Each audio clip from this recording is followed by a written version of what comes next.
aparece quando perdemos algo ou alguém importante em nossas vidas. Não só ligado à morte, este processo pode ser manifestado com o término de um relacionamento ou a perda de um emprego. Mas será que apenas nós humanos somos capazes de sentir o luto? Meu nome é Letícia e hoje vamos entrevistar Andrews Fernandes, que estudou luto em animais não humanos. Olá, meu nome é Andrews, eu sou biólogo, eu atualmente trabalho com vetores de praga, controle de pragas urbanas.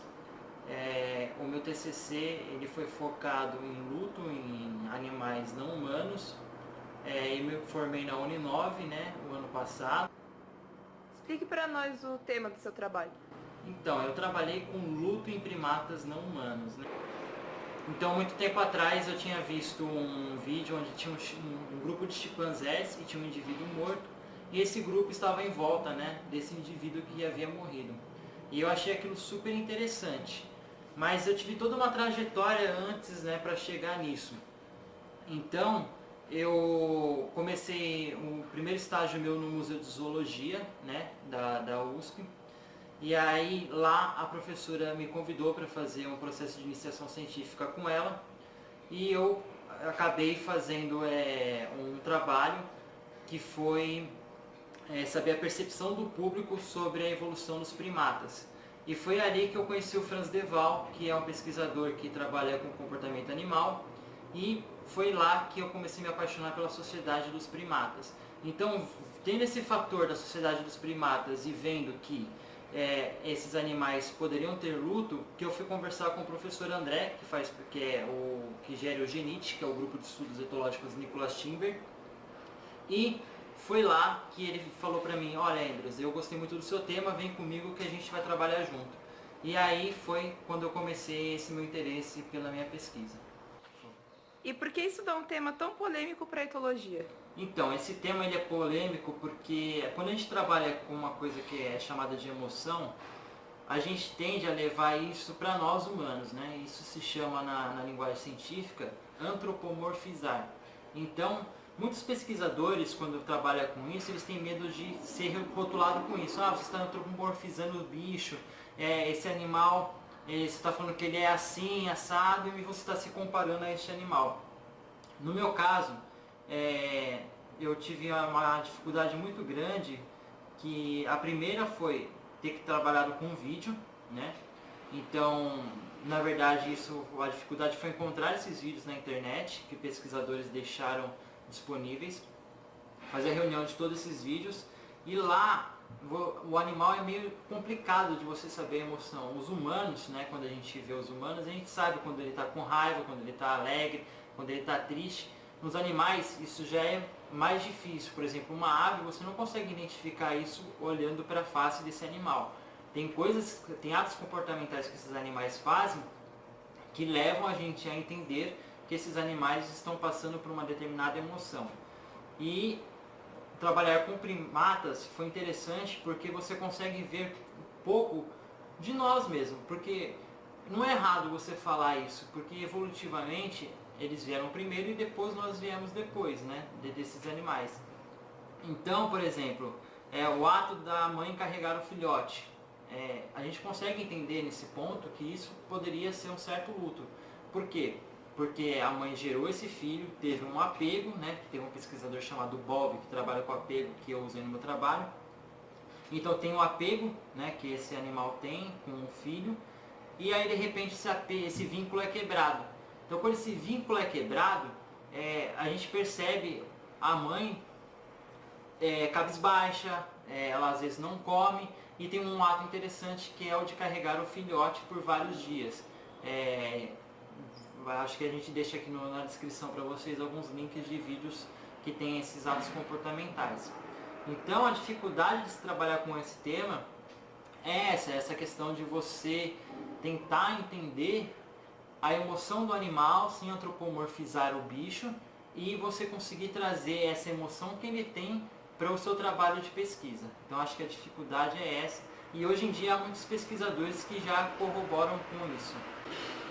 Durante o seu trabalho, o desenvolvimento do seu trabalho, quais foram as suas principais dificuldades? Então, como eu disse um pouco, foi os vídeos, né? Porque quando eu cheguei para o professor André para falar assim, eu quero trabalhar com luto, já começou porque luto é uma coisa muito específica de nós humanos, né? Então, o luto ele é uma coisa que ele acontece na sociedade, porque ele está instaurado numa sociedade que nós vivemos, mas ele é uma coisa que a gente tem de individual nossa, cada um passa por um tipo de luto.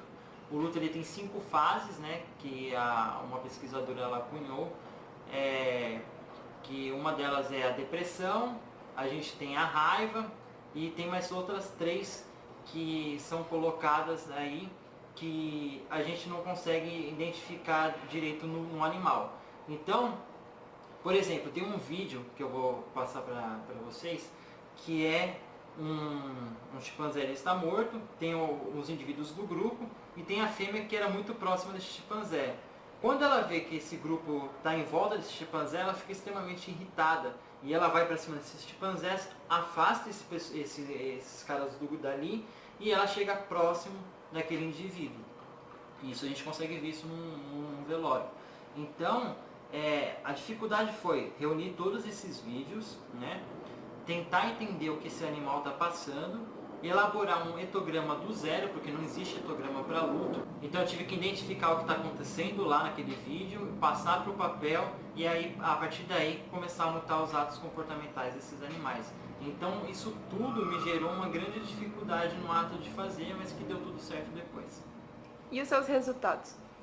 Então, meus resultados eles são um pouco complicados, porque eu trabalhei com 3 espécies, né? Eu trabalhei com chimpanzés, trabalhei com elefantes e o gênero macaca. Para chimpanzés eu trabalhei com 3 vídeos, para elefante 4 e gênero macaca também foi um número de 4 vídeos.